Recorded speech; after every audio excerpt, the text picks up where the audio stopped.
White can also hurry here with bishop c4, so they don't take the e7 pawn, but they hurry to put their bishop on b3.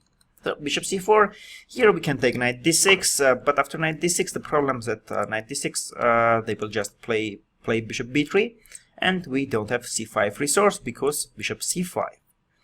After bishop c4 we take e d6, bishop b3, and here if we play bishop e6 with the same idea, changing opponent's strongest bishop, b3, now white will play g4.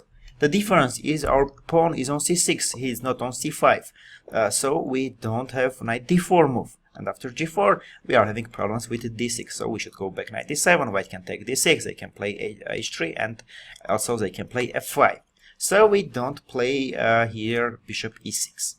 The move here I found I was very proud because at first I was not sure what we're gonna play here, but the engine helped me a lot. He offered here rook b4, super strong move. This is also multifunctional move. What's the idea of this rook b4 move? You can pause the video and try to find out yourself at first.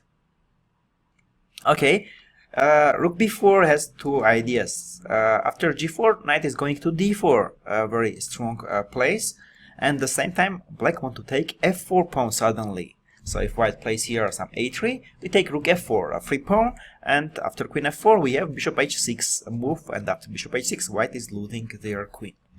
So rook b4, a strong move.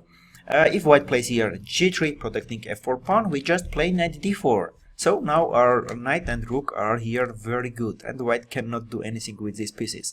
They don't want to give their dark square bishop to the knight, because then our bishop on g7 will be so happy because he have no any competitor, and a3 move also never is possible because we will take knight b3. But the black's plan is simple: we can play a5, we can play c5, c4, we can play queen b6, bishop is going to f5 or g4 with tempo, another rook is coming to b8, so very strong attack is coming. Here king b1 is the best move for white, escaping rook f4, queen f4, so bishop h6, they will not lose their queen because king is on b1 now. And after king b1 we play here just a5, continuing the plan, a5, a3, because if g4 will be the same thing, and d4 and the knight and the rook here are just playing super together. So after a3, now we don't have rook f4 resource, we play here another very strong move, rook d4, sacrificing exchange.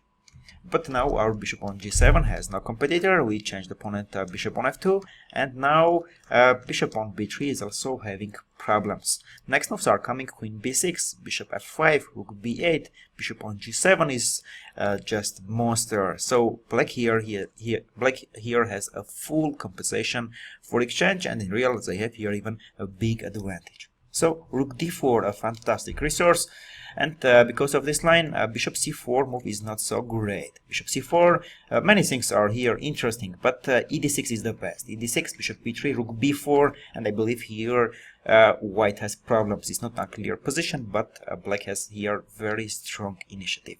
Rook b4, if a3 we take rook f4, and if king b1 we continue a5 with idea after g4 knight d4, and if a3, now we play rook d4, a very strong exchange sacrifice, and next move queen b6, bishop f5, rook b8, and we have very strong position. This was about bishop c4 move. If white run bishop c4 and agree to not fight for extra pawn to take d7 or a7, and immediately try to go bishop c4, bishop b3, but still black continuing to have a very strong initiative after this e d6, rook b4, very strong resource.